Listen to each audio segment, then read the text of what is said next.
అదంతా ఉత్తదే.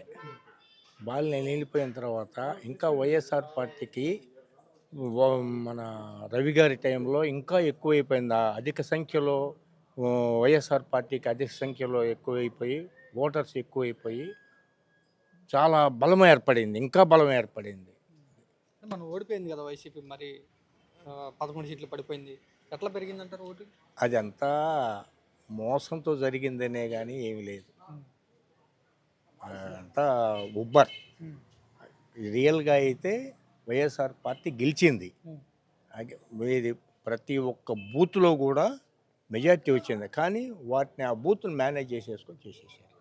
ఇప్పుడు బాలినేని జనసేనలో ఉన్నారు, దామచర్ల టీడీపీ ఉన్నారు, వైసీపీ వీళ్ళిద్దరి మధ్య విడిపోయింది అంటున్నారు.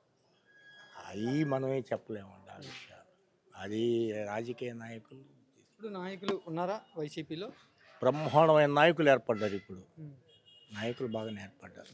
రేపు వచ్చే ఎలక్షన్లో పనిచేస్తారు జగన్ కోసం. పబ్లిక్గా దాన్ని ఎంత హీనంగా వేసుకున్నా కూడా 35,000 మెజార్టీతో గెలుస్తాడు రవి. అంత బలం పెరిగింది. అంత బలం పెరిగింది. బాలినేని శ్రీనివాస్ తర్వాత దామచర్ల వీళ్ళిద్దరూ మీడియా ముందుకు వచ్చి బాగా కొట్టుకున్నారు. వాళ్ళ ఇంటర్నల్ అండి అది వాళ్ళ పార్టీ, మనం మాట్లాడకూడదు. అది వాళ్ళ ఇష్టం. జనాలు ఏమనుకుంటున్నారు?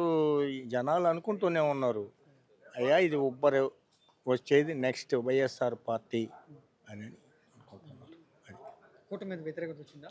పూర్తిగా వ్యతిరేకత వచ్చింది. ఎందుకనంటే జనాలలో అది మేము చెప్పాలిగా, పథకాల వల్ల కూడా ప్రతి ఒక్కటి వచ్చేసింది. అది ఆ పథకాల వల్ల నెరవేరిస్తే ఇబ్బంది, నెరవేర్చలేకపోబట్టి వ్యతిరేకత వచ్చింది.